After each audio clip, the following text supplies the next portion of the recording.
Osama bin Laden, or claimed to have murdered him. There was no body, there was no photograph. 3 leading Democrats all had letters to the editor published in the Richmond Voice endorsing our murder of Osama bin Laden. Apparently, putting our state Democratic Party on record as supporting the murder. Well, do you want to? Well, I believe in trials and law, and I believe that we would get more information out of Osama bin Laden if he was before a court of law than if his body is dumped into the ocean. So I think we as the American people deserved to see that trial, and the world deserved to have it. What kind of impression do you have that people in other countries, regular everyday people, have of this country in terms of the distinction between the government and the people? Well, I think people around the world are awfully generous to us as American citizens. That most of them say that you as Americans, you are responsible for your government. You do elect it, you know. But maybe not everybody votes for some of the characters that we seem to elect at times. So I think we as American citizens generally get, we're not tagged with the policies of our government, generally. But then you have other places that you'll go that you'll find people who will take you on this. That indeed that they challenge us as citizens, saying, how can you stand back and let your government do the things that it's doing, that it is your responsibility. And that's why it is important that we have groups of Americans that are standing up, that we have things on YouTube that show the demonstrations that we have on whatever issue it is, you know, whether it's, you know, the rest of the world's concerned about us. They're concerned about the fact that the United States has more people incarcerated in its prisons than I think it is the whole rest of the world combined. You know, they're wondering about what is this thing called democracy that you all tout so much, you know, and yet it has all of these horrible features to it. And I'll tell you, as a U.S. diplomat, representing, you know, all of these policies under 8 different presidential administrations. I mean, starting with Lyndon Johnson, and I was either in the military or a diplomat through all 8 of them. And the last part of it, though, as a diplomat, where your job was to go out and talk to people in whatever country you were assigned with the U.S. Embassy, and to hear very well-meaning people of those countries coming to me as a U.S. diplomat to actually remind me of the history of the United States. Our history, the good, the bad, and the ugly, is no more, I think, outside the United States than most citizens know it. And other people of other countries can cite everything that has happened in the United States. Everything from the horrors of slavery, trying to get votes for people, trying to, you know, the whole civil rights movement, the whole anti-war movement during the Vietnam era, all of this, they know it. They know it. And I think we have been very, very lucky that a lot of people who really are very disturbed about the United States haven't taken, thank God they haven't taken any violent action against them as our government has taken against many of them. I don't want to interrupt the discussion. I'm just going to start the hat passing around. Okay, cool. Yeah. I would just add that it's interesting to see when governments, when people have liberated themselves, like in South Africa, and the South Africans were looking around the world at what type of constitution, what type of government they wanted to set up. I remember meeting with some of them when they were in Washington, and they said, we do not want to use the U.S. model. That's something we definitely do not want to use. The two-party winner-take-all system is not a system that we consider democratic. We want a real multi-party system. You get 5% of the votes, you get 5% of the people in Congress. And so it's interesting that there are many people who really don't think of our system as the most democratic, and especially when they look at the issue of money in politics and how money has so corrupted the U.S. political system. On the positive side, I was in Madison when the uprising in Madison was first starting, and it was so exciting that the kind of support that people were getting from around the world. And the symbolic place was the local pizza shop. And they would write every day where people around the world were sending in the pizzas. And it started in Egypt, and it was Tunisia, and it was Syria, and they'd say, you know, go Americans, you know. They really want to see movement in our country and are very excited when they do see it. I don't know if we have time, but can you please talk about the national security state and the 7 decades of its insidious growth? The national security state. Yeah, well, that would take a while. I think, as a short comment, would be that we are certainly seeing the proliferation of you know, that national security institutions have just ballooned after 9/11. I mean, they were stronger and stronger all up to 9/11, but after that, it's, you know, like the Katie barred the door on this thing. I think the figures are that there's something like 50,000 more people now who are with the federal government in security and analysis jobs. And then you look at the numbers of corporations that are part of the contracting that goes out from the CIA, the National Security Agency, the DI, the Defense Intelligence Agency, and all of those. So it really is one of the, it has been the growth industry of the United States of this decade. And of the state also. And of the state, you mean like the state of Virginia, or the, yeah, of the state of Virginia too. I'm not familiar with how the expansion has been here on the state level, but I wouldn't be surprised at all. And the other part of that is the militarization of things like our law enforcement communities, that law enforcement now gets so much money from the federal government to be used for national security. And most of it's military equipment, military offshoots of it. And one of the, when we got arrested down in Quantico in April or March of last year, to see this, like, oh, it must have been 50 or 60 police officers from 3 or 4 different kinds of jurisdictions, all dressed up in the same Ninja Turtle outfit.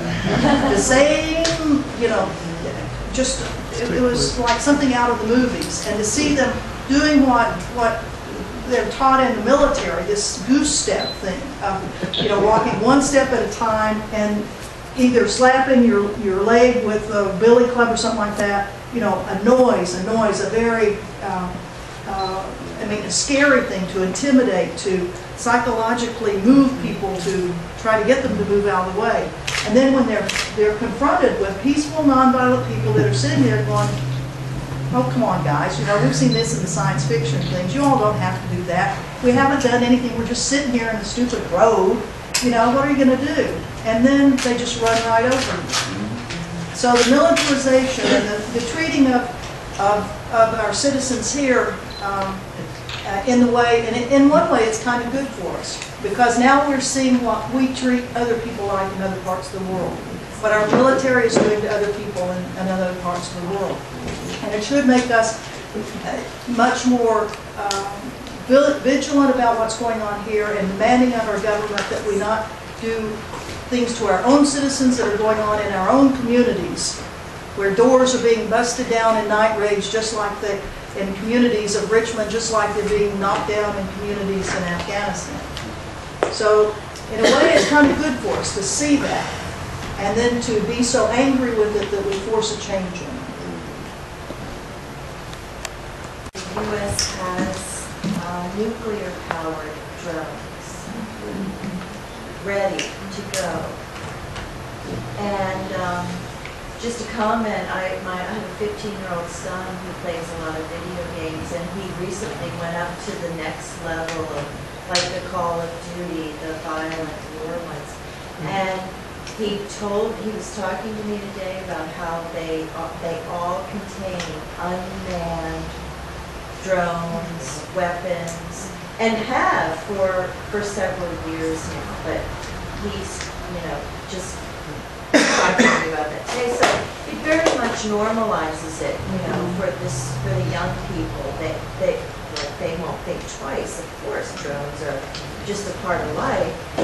But as far as the nuclear-powered ones, if they crash, it's like dropping a nuclear bomb. Well, there's two things. One, nuclear powered, and then there's drones that have nuclear weapons on them. I read about the nuclear powered. Yes, so there's nuclear powered drones, and they are experimenting more with nuclear powered drones to keep them up in the air for a longer amount of time. Right. And then there's drones carrying nuclear weapons. So both are being developed, and it is indeed terrifying. They're also talking about drones that can be refueled in the air, and they can stay up for years at a time then. In terms of the glorification of drones and the,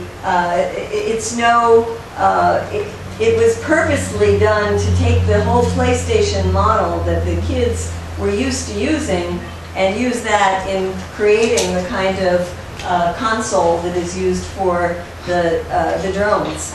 And now if you go and look at not just the games, but also the movies that are meant for young people, all kinds of cultural institutions are using drones as this, great new technology, and there is certainly a fascination with this technology. I do want to say that there are good uses for drones. And drones are just a piece of technology that can be used for good. There are environmental groups that are using drones in the high seas to try to find whalers who are illegally whaling. And there are fire departments that want to use drones when you're trying to find in a large expanse of forest where the fire is starting. There's all kinds of potential uses for drones. So I think what we have to do is allow for the good use of drones and regulate the bad uses of drones. We got time for one more question, we're going to wrap it up. Right. A couple of things. One of my carpool was arrested with you in Quantico. I have a 7-seater station wagon, and every time I go up, I say, get on in the car, and you could be hanging out with these women if you do. Nextly, Get arrested. no, you don't have to get arrested. And then went to APAC and saw Ann doing a blow-by-blow. Obama is blasting outside of the convention center, and Ann disputing everything.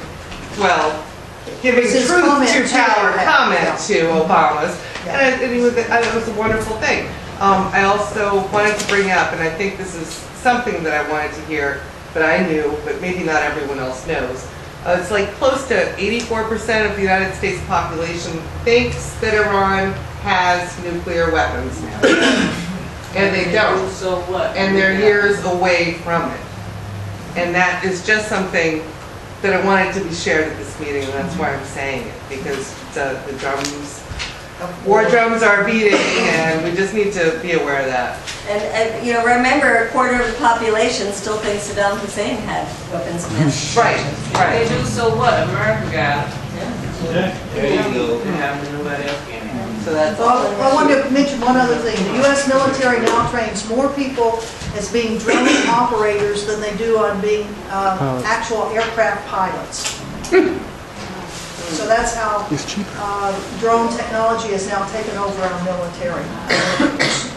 And the Secretary of Defense says it is the only game in town, and uses the word game, unfortunately. So thank you all for having us here.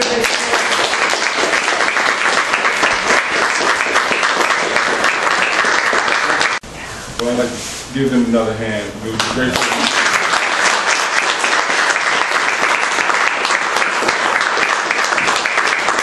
Also give yourself a hand for coming out here, because you could be doing something else today.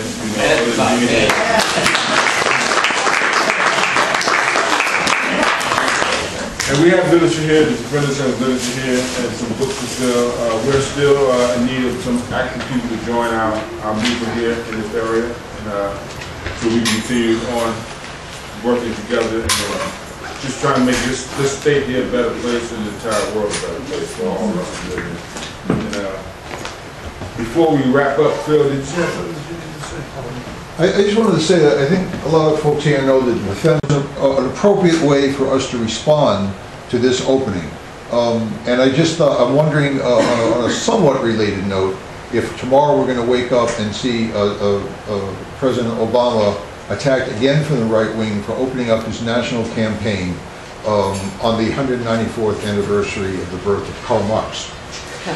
Which was a sneaky way of announcing that today is the anniversary of Karl Marx.